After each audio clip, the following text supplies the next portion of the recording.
Sure do. All right, welcome everyone. Let's do a quick sound check. Let us know, can you hear me? Yes. Oh, perfect, thank you. Awesome. Okay, welcome everyone to our 40th edition of the Service Fabric Community Q&A. And we are actually going to start the call today with a demo, and then we'll get into Q&A following that. So, okay guys, take it away. Sure. Quick intro from us or no? Nice. Can you guys see the screen? Yes. Hi everyone, I'm going to quickly introduce Managed Identity for Service Fabric applications, and then I'm going to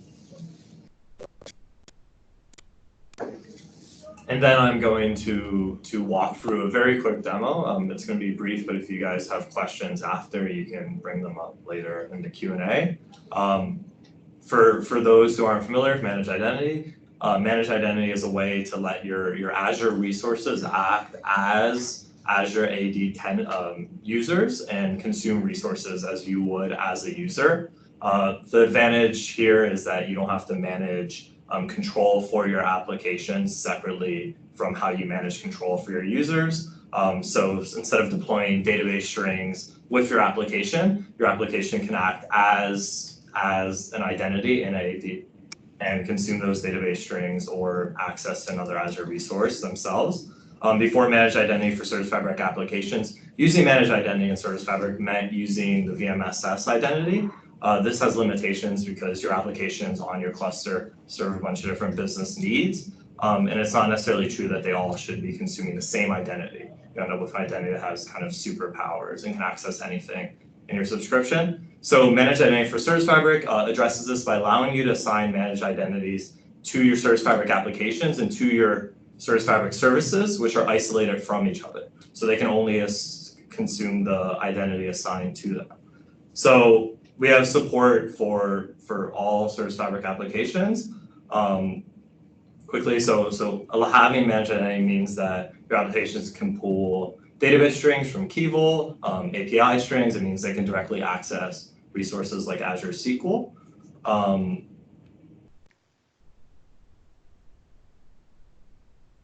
And today we're in preview and we support user-assigned managed identities. So those identities managed as Azure resources, and system-assigned identities, which are assigned as your application comes up and are tied to the lifecycle of the application. So the difference there is your needs, whether you like pre-ACLing and whether you like to reuse identities, or whether you like your identity to be tied to the lifecycle of your application. The benefit here is you get to control what each application, what each service can access in your Azure subscription. You can manage that access outside of the life cycle of your application. So if there's questions broadly about that, it'd be great to bring them back up after the demo, and I'll be happy to address them there. So knowing broadly about what it is, what is it? Yeah. Next slide, I think. Yeah, I think we'll want to spend more time on the demo. The next slide is just walking through the workflow. If you have to enable MI for your applications, what are the changes you have to do at the cluster level and at the application? And this is exactly the steps that Antonio will follow, which some of them is already pre-done. He's created the cluster with all these settings, and he's in interest of time, and he's going to do how the application is uses this identity, and an end-to-end sample is what he's going to demo. And the intent this is in public preview, and we're getting close to, we're aiming to get GA early next semester, and we'd love you to explore this feature and then give us feedback as well. So I'll let Antonio do the demo. So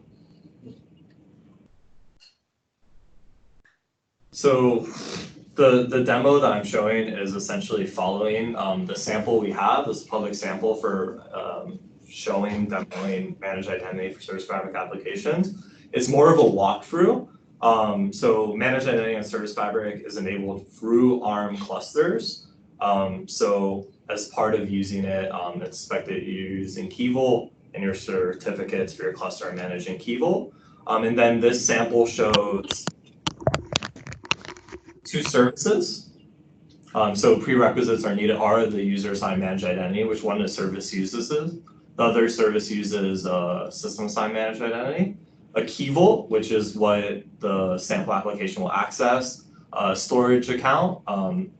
This is where your application package is hosted. And then a container registry. The other service in this sample is a console app hosted in a container. It uses a system-assigned identity to access Key Vault. And then there's also an ASP.NET Core app, which uses a user-assigned identity to access Key Vault. Either works for either. We're mainly showing that this can be used from containerized apps as well. So the first part of using managed identity is enabling managed identity token service in your cluster. So what this looks like is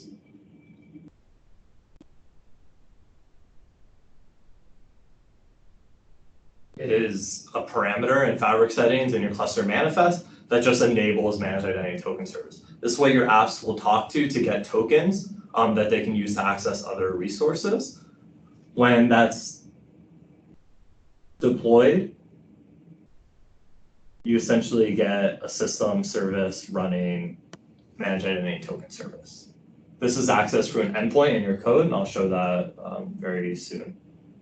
So the next step is setting up your prerequisites. I've already done that, which are those that I talked about before, and then enabling your application to use your managed identity. So from your application code, from an app manifest standpoint,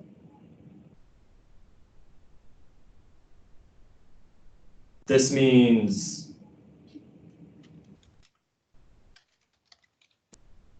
having managed identities under your principles. So this application uses Key Vault Reader, which is an alias to the user-assigned managed identity that we'll give it. And it also uses system-assigned identity. This will be an identity that's system-assigned that's assigned to it when the app comes alive. Then here,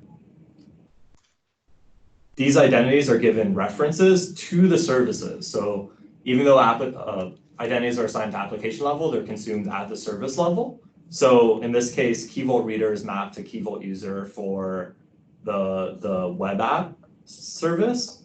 And the system assigned is also kind of consumed as the alias Key Vault User to the containerized application. And service manifests,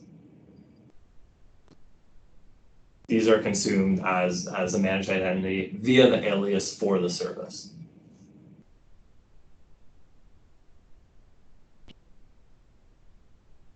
In app templates,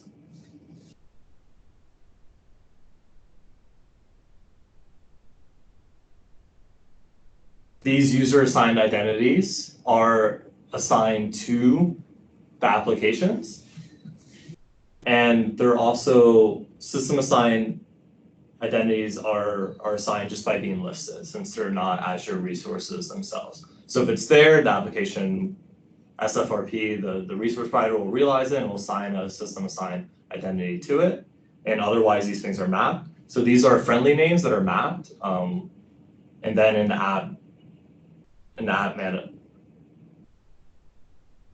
the parameters, you essentially assign the true identity to the application. So your app code doesn't necessarily have to change, your manifests don't have to change just because you want to change your identity. So we're going to go ahead and I'm going to quickly show deploying an app to the cluster. So having got all our parameters, so this is the identity that I like to use. This is the friendly name that I'm consuming on my application, which I've packaged and put in my storage account, my staging storage account. And this is the cluster I'd like to assign it to. And here's where that app package is. Similarly, the application manifest points to a container registry that has my container, and I'll pull it out when it deploys.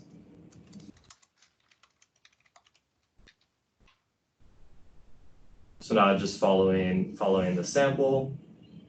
I'll use the Azure group deployment code that I provide.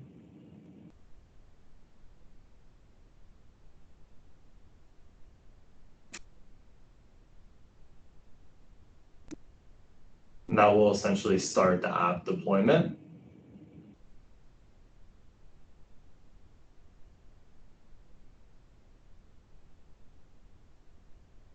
Which I can find in my deployment. It takes a couple of minutes, so I also have this cluster here that already has the sample app. So we can see that the sample app consists of that sample web application that I talked about before, and then the console application. And then to see that this is working, we can actually hit an endpoint on the sample web app.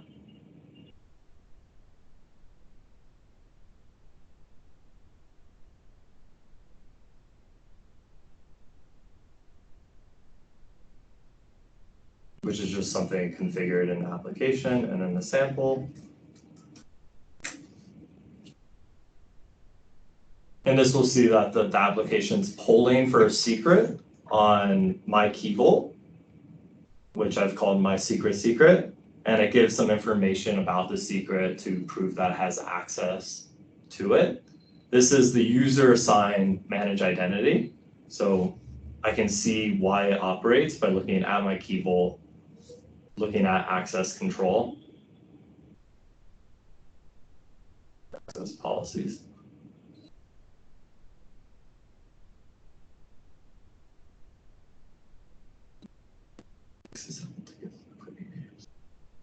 Here, and see that I've previously ACLed that identity to the key vault. I won't go through in the demo, but the console application, which has a system assigned identity, doesn't already have ACLs into my key vault. So I would have to explicitly add the access policy here before that console application can start accessing the key vault as well. That's all. Just to wrap it up, so the scenario he showed here is to create a cluster with manage entity token service enabled. Then how do you deploy an application to show you that we support container applications and guest EXEs? Deploy two applications with guest, one is with guest EXE and a container application, and one is using system identity and user assigned identity. We plan to expand the sample to show how you do upgrades, how do you upgrade an identity. That's also coming, and like removal and change of identities. Yeah, we have docs, but the sample is a good way to start if you want to experience it end to end. It will walk you through basically getting everything set up in Azure in your resource group to deploying an application that's using its identities. It's also a good reference for what you need to do inside your code to access those identities. So we put the sample in the chat, the sample. Sure. So, I'll stop. Yeah, I think, we are done with the demo and we can take questions. We'll share the GitHub repo in the chat. Yeah. Okay, that's it for the demo. Thank you, guys.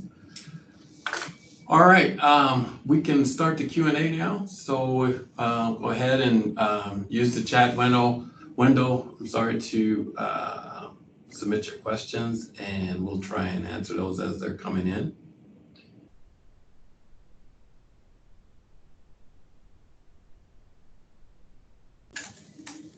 Suppose a minute to start coming in. While we wait for questions, I guess we can talk about our 7.0 release, which came out, was it this week, Anthony? This Monday. This Monday. So on Monday, we released 7.0, so it was a major release for us. We're really excited. First major release in a little while now. And there's one thing that's actually different about this release compared to other releases. So instead of automatically upgrading your cluster, we're going to wait until January to do automatic upgrades. But if you want to upgrade manually, you can go through ARM right now, or you can go through Portal and upgrade to 7.0. And we have some really great features that we've added in 7.0. So a lot of more key vault support, more support for resource allocation for your applications, a lot of SFX improvements, and a lot of general supportability improvements. Yeah. So The Backup Explorer, like backup service is now, restore service is supported in SFX. That's one of the key callouts. And yeah, like, and I'm just trying to get the blog post, which has, Do you have a link? yeah, Yeah, I'm actually, blog going to put post, okay, the that'd link be here. So, yeah. So I just shared the community blog post that we announced this week. Yeah, I think just to close on what Peter said, like the manual upgrade is available. We plan to early next year, like we'll enable the auto upgrades, and we'll keep you guys posted, give you a heads up when that will happen as well. Yeah, so it looks like we have one question about the managed identity demo. Yeah. So it looks like the question is, can we do this with a database? Yeah, so the answer is yes. For things like Azure SQL database, there's direct support for managed identity, which means you can use the tokens that you get consuming the identity to directly authenticate to Azure SQL database, and there's other resources that have support. For things that aren't supported, such as databases that need database strings to connect to or API strings, the pattern would be to store them in Key Vault, use managed identity to access and pull those strings, and then use them from your application. Even then, you can rotate those strings without having to update your application, because your application can pull the new strings from Key Vault as they become available.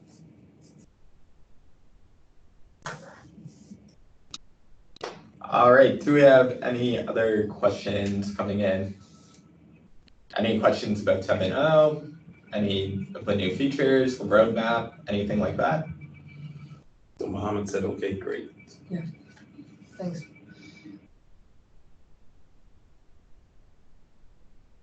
If you guys want to, you can go ahead and unmute as well and ask your question direct if you don't want to type it in. We can do that today.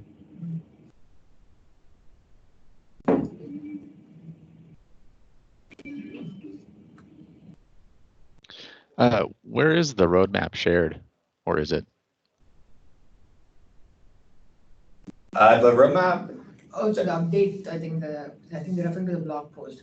yeah, so on the blog post and then on our Service Fabric GitHub page, we'll be updating the roadmap as we go along. Yeah. And updating the separate versions, the version numbers Yeah. that we will be releasing.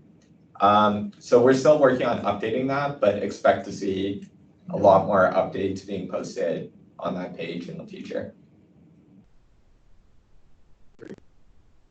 Just to be complete, let's put that link in there as well. I think we have that link in the blog post. Oh, it's in the blog post, okay. I think that's why the follow-up question is. Oh, from nice, that. okay. Yeah, Good. I think that's Thank what you. the follow-up, yeah. Okay, we have a question from Whit. So the blog post listed several things under the upcoming work, but generally didn't say in that revision they're targeted for release. Any thoughts around the target for Fabric Observer and low priority VMs? Okay, so Whit, I can start off by talking about Fabric Observer right now. So we've actually open sourced Fabric Observer. I'll send the link to the chat right now. And this is honestly a really great Watchdog tool that I would recommend everyone deploys on their cluster. And with Fabric Observer, you deploy the Watchdog as a Service Fabric application, and then you have JSON configurations, which allow you to monitor a number of different resources. So you can monitor your disk usage, your CPU usage, your memory usage, and you can monitor these overall, or you can also look down at a service level. So how much CPU is my service using? How much memory is my service using? And you can set your own warnings and limits. And at any point, if you're using too many resources, we'll send a warning. It'll appear in SFX. And we also have integration with application insights. So if you want to bring your own app insights token, you can integrate with that and create alerting based on these warnings. So I would highly recommend everyone checks out Fabric Observer and just tries it out on their cluster. And we're always looking for more feedback. So if you have any issues, make sure you open an issue on the GitHub page. And Yeah, I guess if I could, I saw the link to it in GitHub, and Yeah. that's a good read. I guess I was confused why. I guess it's at version 1.0.1, so it seems to be at least somewhat stable. Why was it not included in the 7.0 release? Given that it has, I mean, I guess I can't see what's wrong with it that it wasn't deemed stable enough. There's no issues. There doesn't seem to be any public work going on in it. Where does it stand? Why wouldn't it? I want to just release it today. So we just considered it a preview release for right now while we get feedback from external customers, and we're just waiting to see if the community has any feedback or it's having any issues with it. So internally, we're running it on almost all of our Service Fabric clusters, and it's working really well for us. So I would say it's in a stable state. We just wanted to be extra cautious and make sure that there's no errors before we announce it as generally available. Okay, that's fair. Thank you. Also responding to that and Jared Bobbitt's question, what are benefits of Fabric Observer Watchdog over having services report telemetry to themselves? So Fabric Observer, as it is designed today, looks at primarily side effects of your applications and things tightly coupled to the node. So that means that it is generally safe to use. I'd be very mindful of the limits that you set. Those are all configurable as part of the Fabric Observer. But the idea is apps shouldn't necessarily be responsible for monitoring, for example, the state of node health. Having a separate watchdog helps decouple that and allows you to manage your watchdog separately from your application, so that there's less of a tight coupling. An application doesn't have to handle something like how much CPU is on my node, and should I be raising warnings about that? I think there was a question. And there was a second part to Whit's question. Mhm. When are low priority PMs coming? So I think we started work on it this semester, but we were very close to getting it to a release date, but due to some dependencies, we will expecting it to announce it like in the upcoming CUs, which is like could be early, late January or early Feb. That is the plan. What is the other questions? What are the other questions? all right, so I think the next question is from Peter. We are getting the question internally from other teams here. Why Service Fabric if there is K8s? Mhm. So this is a super common question that we get, Peter. And what we always tell our customers is you should pick the right tool for the work that you're trying to accomplish. So both Service Fabric and Kubernetes are great platforms. They're both really good at orchestrating applications, but it depends on what you really need from your orchestrator. So Service Fabric has programming models, which allow you to implement state, like reliable collections, reliable actors, and reliable stateless services. Whereas on Kubernetes, you're not going to have that same developer support for building these stateful applications. You'll have to go out and build something on your own. And another differentiator is right now the only place to run Windows containers in a GA environment is going to be on Service Fabric, whereas on Kubernetes it's still in preview. Hopefully it'll become GA in the near future, but right now Service Fabric is the only place to run Windows containers in a GA environment. Good. Any plans for having OAM implemented for Service Fabric? I don't think we have any plans at the moment to implement it for Service Fabric, but open application model is a spec. Anyone can build their own implementation if they wanted to. And realistically, it shouldn't be too difficult to create an implementation for Service Fabric. We just haven't planned it out at this point yet. But in the future, it could definitely be implemented, and there's nothing holding us back from doing that. Okay, good. Any news on SF Mesh? Any news on SF Mesh?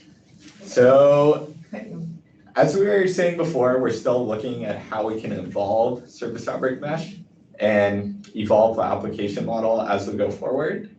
So I wouldn't say there's any new announcements around Mesh at this point, but in the future, definitely look out for some bigger announcements that are yet to come. A little bit early to say anything though at this point. Right. Yeah. I think we should also, I'm just trying to maybe later like share Matt's. Matt had a talk at Ignite, which Service Priority talk that can be also shared here. But I think Matt's talk at Ignite. Yeah. Do you have a link for that? Or? I'm going to find the link. So that also talks about when the question what's SF versus KA. Sure. I think he also recommends like why SF is still valid and what workloads. Actually, Matt's on. So. Oh, yeah. Yeah. But I think he's kind of busy with something. So I'll find the link and then we'll try to. What are the follow-up questions? What are the benefits of Fabric Observer? Oh, you already answered that? Yeah, introduction of Dapper in terms of the open application model. Thank you. How does the introduction of Dapper changes this? Most of the items mentioned are in Dapper for K8. So just kind of a general answer to that question is Dapper is a programming model that's meant to run anywhere.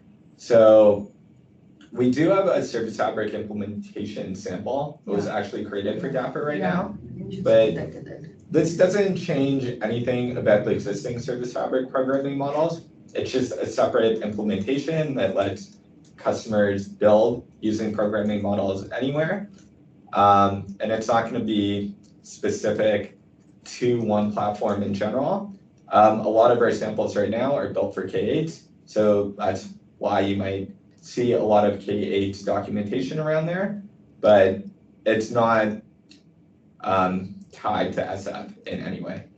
But kind of the model evolved from Service Fabric, the active model in Service Fabric, which was only designed Yeah, to it was work. inspired. It's inspired by Service Fabric. It was designed to work only for Service Fabric, but I think it got inspiration is from the active model, but now Dapper supports not just Service Fabric, other architectures as well. So I'm trying to find out, trying to get the sample that we published, how we use Dapper with Service Fabric.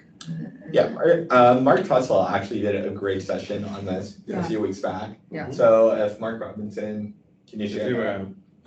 Share the session, It's shared and. Oh yeah, he already did. Oh, okay. Does Matt have it? Matt has already shared the sample. Let's see which one that is. Yeah, he did. He just posted the sample. Thanks, Matt.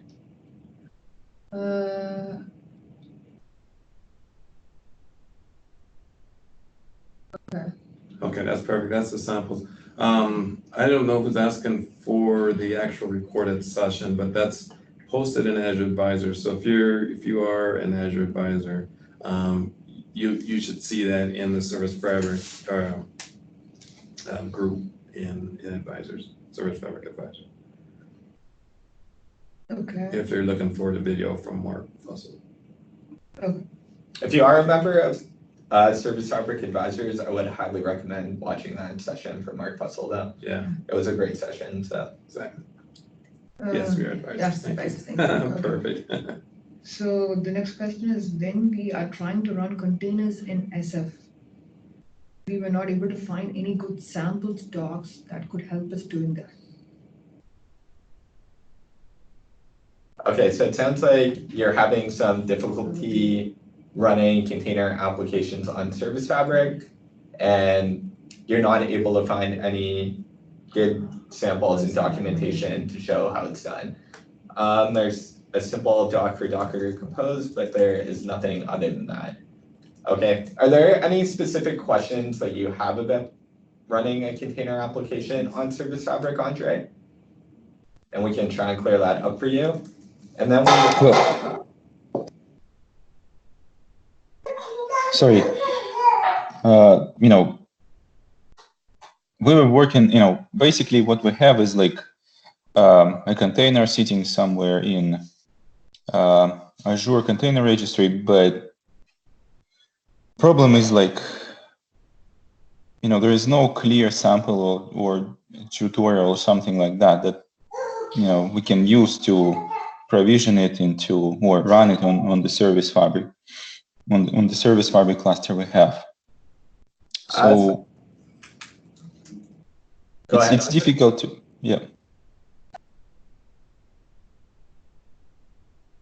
Go ahead, Andre. Yeah, so basically it's not a Docker Compose, it's just a plain old Docker container. So I don't know. So we actually we have a really good container sample, which has 2 different containers running to deploy the voting application. So just like our .NET Quick Start application, which has the front end and back end, we also have a containerized version of that application. So in that, you can see 2 different containers running on Service Fabric, and I'll try and find the links to that. Matt already added it. Oh, perfect. Yeah. Thanks, Matt. Yeah, thank you, Matt.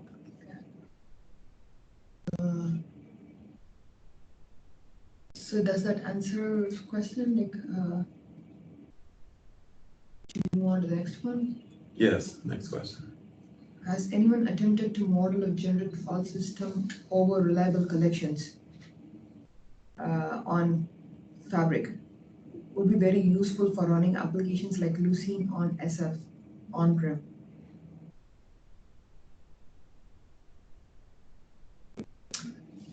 I'm not aware of anyone that has. Maybe Matt could chime in on this one if he heard of anyone trying to do this.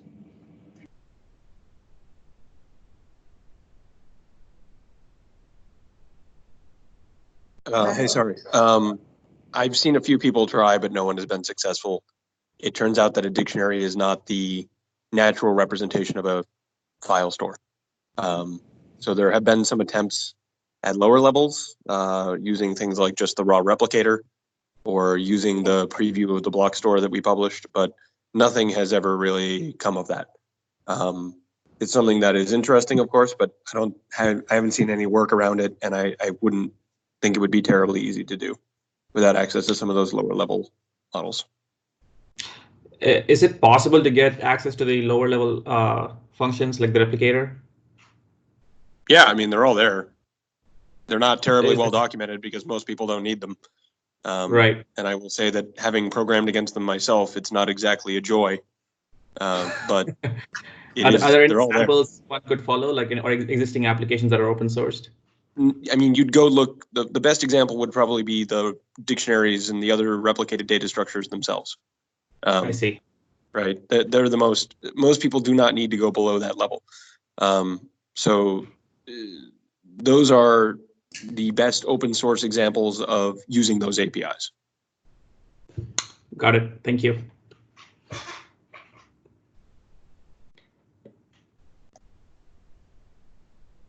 Okay.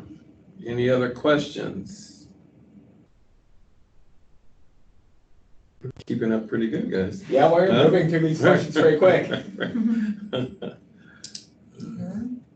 Or Service Fabric's just so simple that no one has questions. Yeah, how about that? I think with 7.0 That's what release, 7.0. yeah, 7.0, it made it so easy that Yeah, exactly. everyone can do it. Okay, next question. Is there a roadmap for improvements to reliable collections? I think we just had like one post in 7.0 as part of there are a couple of primitives which I think are missing. One of them would be range iteration. So currently, if I want to just get like one particular range, I need to like start iterating from the beginning of a dictionary, which is not necessarily optimal. So from a point of view of like a high scale database, this is one big hole which I'm seeing.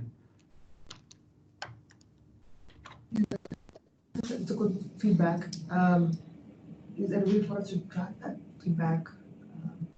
Yeah, if you just put down your alias, and then if you could send us whichever primitives you think are missing from the model right now, we'll definitely take a look at that and take it as feedback. Okay, so I'm just putting my alias, please. share your thoughts here. Send it to me, and then we'll forward it to the team, and then we'll consider it as part of the. It's the right time to get the feedback, so we can include it in the planning phase. Very good. I can respond a little bit to it though. In the short term, I'd expect reliable dictionaries to stay as a simple key value store today, and definitely reach out so we can talk about like roadmap and stuff. Today, the best way is probably to look at implementing some kind of indexing over them yourselves if you want those kind of functionalities. But the way it's built, I'd expect we're far away off from kind of more database-like features to reliable. Right. I mean, I think even from like a simple key value store perspective, iteration is like a very key aspect of it, right? So I'm not looking for anything SQL-like, but if I just want to get like one particular range, and my index is like really large, I should be able to, like just binary search my way into the middle of the index. And I think at this point, it may not be possible to do that. Good feedback. Hey, Matt, I got to ask you real quick. Are you responding to Antonio when you say have a look at the 7.0 release notes? I'm responding to Tejas. Oh, to Tejas, okay. Because I'm going to have to drop some here. But... Okay. All right, let's go through Antonio's then, guys. I have a Service Fabric Actor app running on a dev cluster, single node. The app uses Actor reminders that worked always flawlessly for months. Now I moved the dev cluster onto another machine, and sometimes it seems the reminder doesn't fire. I have already found a workaround on my own, so the problem doesn't hurt me, but I'd like your opinion. Can I count always on reminder to fire 100%, or I should take into account sometimes they can fail and implement a fallback plan?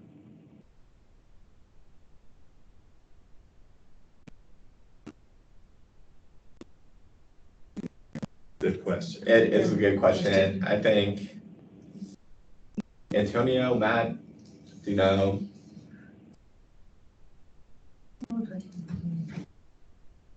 I've not seen them fail. I've seen them fail to be registered, but I have not seen them fail to call back. So if you have an incident or an issue around that, I would either open an issue on GitHub or a ticket. Thanks. Does the dev cluster in some way affect this problem? Probably it's because I'm on a single node, could be, but it worked for many months without a problem. It's just when I moved to another machine that this problem show up. Very rarely, it's not common, but sometimes it happens.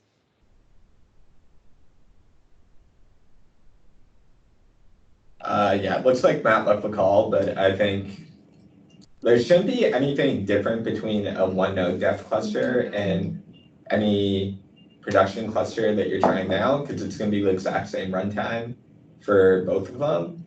So I would definitely recommend opening a support ticket at this point. We can look into it further. Okay, thanks. Good advice. Any publicly available docs on Atlas or something available under NDA? Who is this? Andre.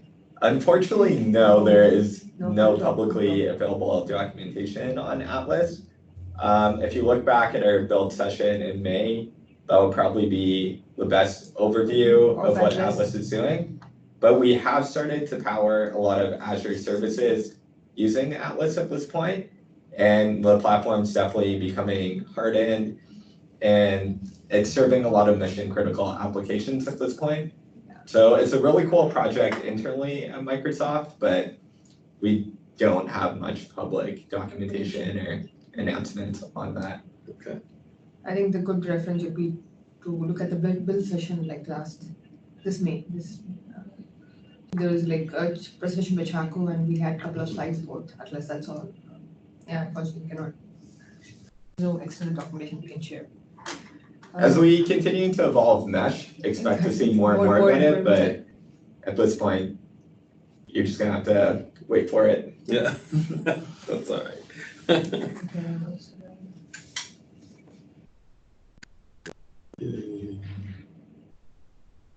Why is that some information?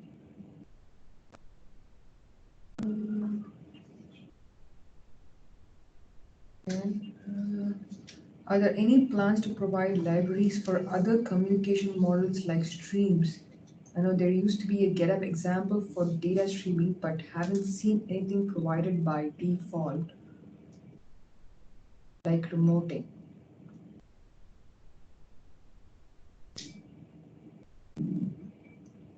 But haven't seen anything. Are we aware of anything that is? No, I haven't seen anything in our planning that would indicate we're creating a new communication model like streaming. If you have a lot of useful scenarios in which you would want it, definitely send it to us as feedback again. Sending it to Nandini's email, which we posted up in the chat.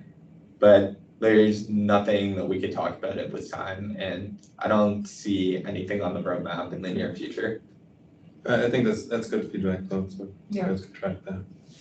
Yeah, please, I think there are other personal level collection improvements and feedback that you guys are recommending or asking for. Yeah, please shoot an email to me and we'll get into the roadmap and then see what we can do.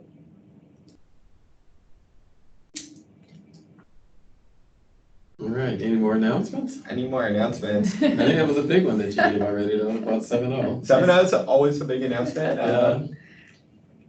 Lots more SFX improvements are going to be coming in the future. Yeah. So we've started investing a lot more in Service Fabric Explorer because we've seen a lot of customers, that's the first place they'll go when they have an issue or if they just want to check out something on their cluster.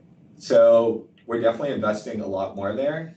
And if you have any feedback for what you want to see in Service Fabric Explorer, open an issue on the GitHub page or send us an email with whatever you want to see. Great. And we'll try and build that out for you. Very cool. All right, where we? Too bad I cannot join the call, but fixed search looks pretty awesome. Okay. Thanks for the feedback, Marcin. Oh, I think Matt has posted updates from the 7.0 release notes. What are the things that we've done? Any plans for a dead simpler installer for Ubuntu production like on Windows? No, unfortunately not at this point. So I want to expect any changes to Ubuntu installer. Super easy on Windows, but yeah, you're just gonna have to struggle through just a little bit on Ubuntu. All right, good luck with this next one. Any timelines on Mesh? I mean, maybe a month, 2 months or something. When to ask again? Will it be home-based? Do you know? So no concrete timelines at this point. I would say just keep asking this question every single month. Hopefully soon we can announce something. It may be home-based, it may not be home-based. There's no indication of what application model it's going to be running at this point, so can't confirm anything, but just don't know at this point. That's the... we just don't know. But if you have feedback on Ohm or if you really like Ohm, make sure you let us know. It's always good to have that feedback. Yeah. And if you want to run Ohm on a service like Mesh, we definitely want to know about that. Yeah. Exactly.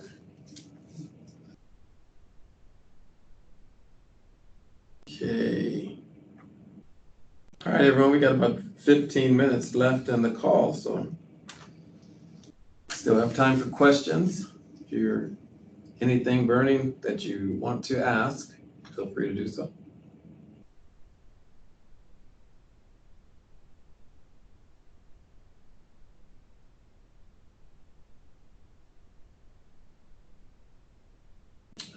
We got one here.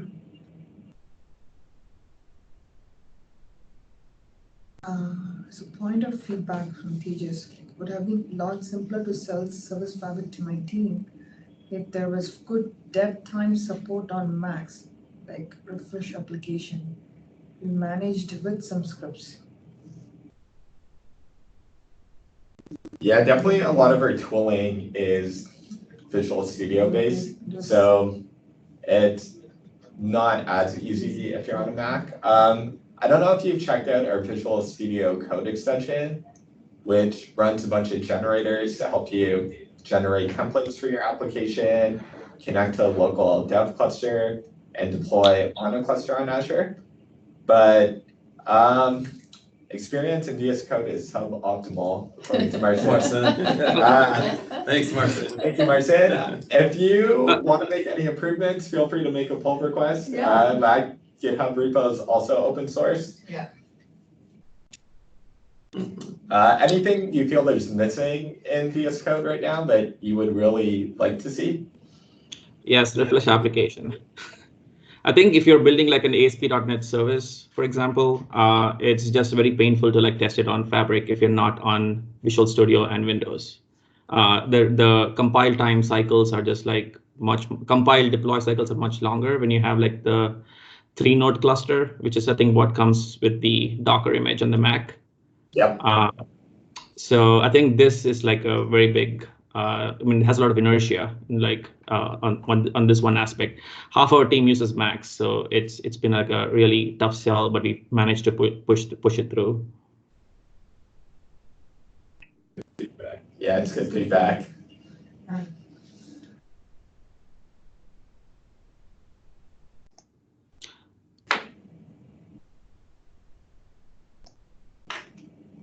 Any more questions for the last 13 minutes here? Anything you want us to talk more in depth about, even if it's not a question? Is there any plans for anything like Event Store for on-prem clusters? Event Store for on-prem clusters, Yeah. there are some plans for it, but I can't give you any timeline, and I can't confidently say that it'll appear in the on-prem offering anytime soon. So we would really like to get it in the on-prem offering, but it's a little more difficult with the storage accounts and figuring out how we're gonna bring up those events in Event Store.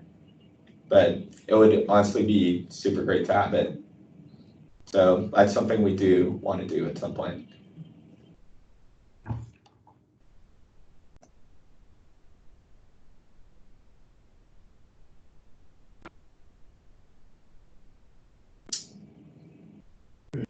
While we're talking about Event Store, does anyone have any events they are currently not seeing in Event Store that they would like to see? Because it's always good for us to know about the events that our customers want to see in their Event Store. And if you provide us with feedback, we can always look at adding those events. I like to see some way of retrieving historical ones, especially if a service installs and it fails. It shows the error in the event store, but very frequently, as soon as Service Fabric, terminates the instance, respins it up, that error disappears. So it's one of those things you have to be looking at SFX at exactly the right time, so you can copy out that error before it disappears after the rebuild. Okay. Have you seen the historical timeline in SFX now, actually? I have not. If you go into Event Store on Service Fabric Explorer, we've now added a historical timeline. So you can pick the time range of all the events you want to look at. And we are showcasing those right in there. Currently, we're only showing cluster level events, not application level. But in our next release, we're going to start supporting application level events as well. Cool. That'd be great.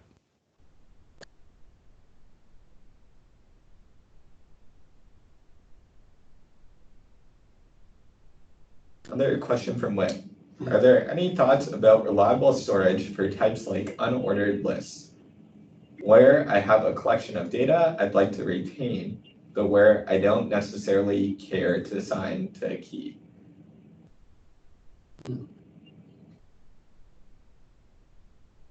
Whit, you want to expound on that a little bit? Sure. I guess frequently I maybe just storing something, for I guess especially before the data flow service was made available, where I'm trying to checkpoint something and say, I've got these number of things that the service is watching for. I just need to ensure that some kind of state is saved. I don't necessarily have a key that I want to assign it to. It's more to just have a collection of complex objects to save something about it.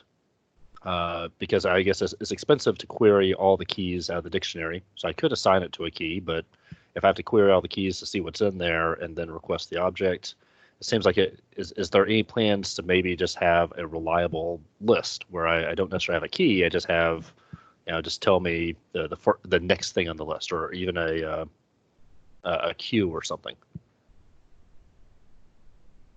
Yeah, that definitely sounds like a pretty good scenario to me, actually. I personally haven't heard of plans to build this. I don't know if Anthony or Antonio have. No. I haven't heard anything. Yeah. Yeah, because our reliable collections are definitely based more on that dictionary model. But it probably would not be all that hard for us to implement something like this. But yeah, at this point, I just don't think we have anything coming. Okay, fair enough. I think it'll be good to get all these feedbacks in. You can send it to me. Thanks to all the people who are giving us feedback. I've given my alias. Please shoot an email, or can also put a request in GitHub and send us a GitHub link. So we'll make sure that it's taken forward. We get it into consideration, and then we'll see what we can do about it. Yeah. Yeah.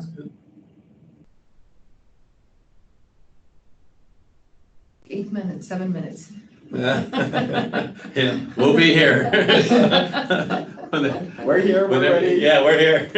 I think Whatever people- you're thinking. Yeah, people are in a holiday mood, I guess. This is also a good time for managed identity questions. Yeah. Yeah. While you've got me here. Yeah, Absolutely. Yeah. So if you have any, feel free to post them or say them. yeah. This has been like an ask from our customers for a long time, and we've got a long way so far. We made really good progress, and hence we are using all forums with some sessions with advisors, and this is we want to do it here to address more so that we can customers can play around with this, give us feedback before we get to the GA state. So we really appreciate. Please go play with the samples, or if you have any questions right now, let us know. If you're seeing any gaps, we would like to know that as well. All right, we have a great question from Antonio here. Will it be possible to have great SF programming models in a serverless environment? Is it possible to have them in a serverless environment? Definitely yes. Will it happen? We can't say anything for sure right now, but honestly, I would love to see the Service Fabric programming models running in a serverless environment, but it's still too early to talk about that.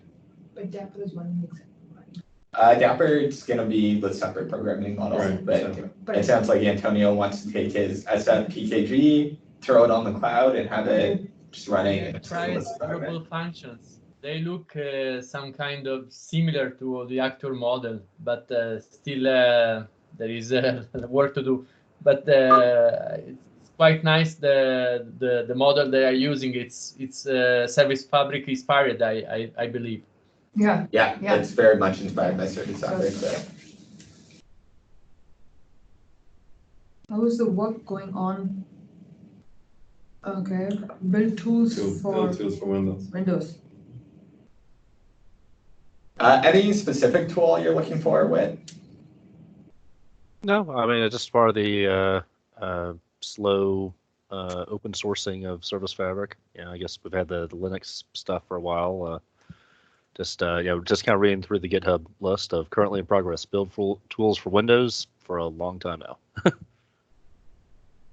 I think we're trying to pick up more on our open source build tools. So hopefully within the next 6 months, you'll start to see a lot more progress being made on these build tools. I just don't know about the specific work we're doing at this point. And then your other question is, it's been a little while since the last Inside Azure Service Fabric video. Any plans to showcase how other services in Azure use SF or dig into any more of the internals? We should absolutely do that and create some more videos. I definitely think they're really interesting. If you have any service in particular that you want to hear about, let us know. We may or not be able to actually make it, but we'll try our best to create videos based on the content that you want to see. So these are the deep dive videos that Deep was. Yeah, these are the deep dive By deep component, videos. yeah, okay. Yeah. I think the last one was from Jaco, I guess, in the mesh. All right, Tejas, how can we do more large-scale service fabric evangelism? I feel most of my peers have no idea what service fabric is or what it is capable of. That's interesting. I think we have a good list of YouTube videos to start with, and also the deep dive videos. Maybe I don't know if Tejas, are you aware of that? Like, that's a great starting point. There are very high level videos that talked about service fabric, and then also there are deep dive videos which talks about different components of how service fabric, the failover and other level collection works. I've seen these videos, but I think the problem is if like you're a new developer, like just like starting up, K8 is definitely going to enter your horizon when it comes to like infrastructure and anything around that. But it takes like the reason I discovered Service Fabric is because I had very specific requirements, and I with a bit of bunch of Googling, I ended up on Service Fabric. But I feel like if we sort of tell people the kind of things we can do with Service Fabric, in like I think I try to like get them when they're still young. It's just a very powerful tool. You can like build out your own like message brokers, and you can build out like your own like key values, like your own cache systems at a very low level, but without much effort. So I think this point is something which we would be nice if we market it out a lot more. Yeah, completely agree with you. Thanks for the positive feedback and a great tool. I really appreciate that. I agree that we'll. This is definitely a more important feedback we need to take back. Until then, we have some customer use cases stories that we have published. We should get that list shared here, and also all the conferences, at least the conference that I've attended since I started in Microsoft. The last few conferences we had like customer use cases represented along with the Service Fabric talk. The one in Build was really like we had like two major customers representing two different set of workloads. And this session in Ignite also we had OSI Soft come and talk along with Matt's session. So that would be a great place to start as well, to understand the different workloads running on Service Fabric. And I'll try to find the customer use cases that is being published as well. I think the other thing that might also help is if reliable connections is opened out to other platforms as well. I'm not sure if that's happened recently, but I think right now it might be locked to the .NET and JVM ecosystems. But if it's also opened out to other platforms, it might help bring in more developers into this platform. Yeah, because I think one of the biggest selling points points of Fabric or Java, but yeah. It's definitely a big undertaking to add it to more platforms. And it was a great feedback, so good. So we just got a +1 from Antonio on evangelizing Service Fabric a little more at the event, so that's good feedback. All right, folks, we're at the top of the hour, so thanks again for joining us. Look for an announcement for December. We're not sure at this point if we're going to be able to schedule it with the holidays coming up. So just keep an eye out. We may not schedule, we may. So keep your eye out for the next one. Anyway, thanks again for joining us. Thanks for the demos, guys, and we'll see you next time. Yeah, thanks everyone. Thank you, guys. Thank you.